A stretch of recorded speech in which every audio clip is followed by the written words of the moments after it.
تشریح کیجئے کہ یہ ہیں کون؟ وہی کر نبی پاک صلی اللہ تعالی علیہ وآلہ وسلم نے ارشاد فرمایا کہ اربعۃ انا لہم شفیع یوم القیامہ، 4 لوگ ایسے ہیں کہ جن کی شفاعت قیامت کے دن میں کروں گا میرے ذمے۔ المکرم لذریتی، میری اولاد کی عزت کرنے والا۔ اور یاد رہے کہ جو سیدہ زہرا پاک کی اولاد ہے، حسنین کریمین کی اولاد ہے، یہ رسول اللہ ہی کی اولاد ہے۔ ہم اولاد رسول یا ذریت رسول ان لوگوں کو کہتے ہیں جو رسول اللہ صلی اللہ تعالی علیہ وسلم کی بیٹیاں یا بیٹیوں کی آگے اولاد ہے۔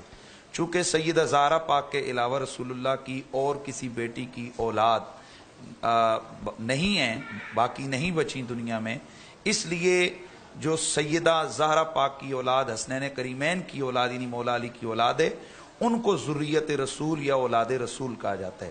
اور ہمارے عرف میں پاکستان ہندوستان کے اندر ان لوگوں کو سادات کہا جاتا ہے، عرب کے اندر ان لوگوں کو شریف کہا جاتا ہے، اور یہ جو افغانستان یا جو پختون بیلٹ ہے اس کے اندر ان لوگوں کو آغا کہا جاتا ہے۔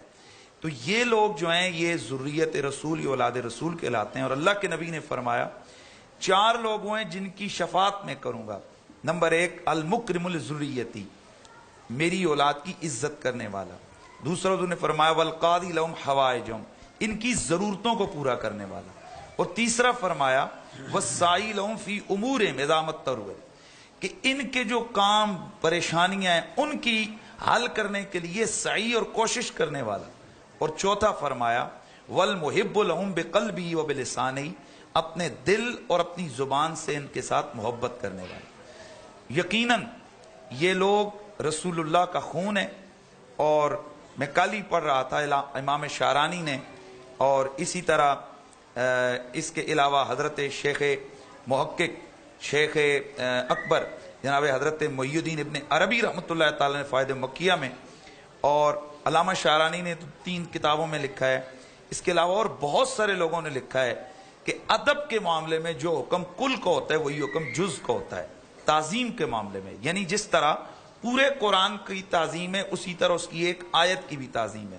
تو چونکہ سادات کے اندر رسول اللہ کا خون ہے، لہٰذا ان کا ادب بھی اسی طرح کیا جائے گا۔ ان کی بے ادبی حرام ہے، ان کو گالم گلوچ کفر ہے، ان کی توہین کفر ہے۔ اس لیے ان کی خدمت حقیقت میں رسول اللہ کی خدمت ہے، سیدہ زہرا کی دل جوئی ہے۔ چونکہ حضور نے فرمایا جس نے فاطمہ کو راضی کیا اس نے خدا کو راضی کیا۔ تو یقیناً جب ہم سادات کی خدمت کریں گے، ان کی عزت کریں گے، تو بیٹے کی خدمت سے ماں بڑی خوش ہوتی ہے۔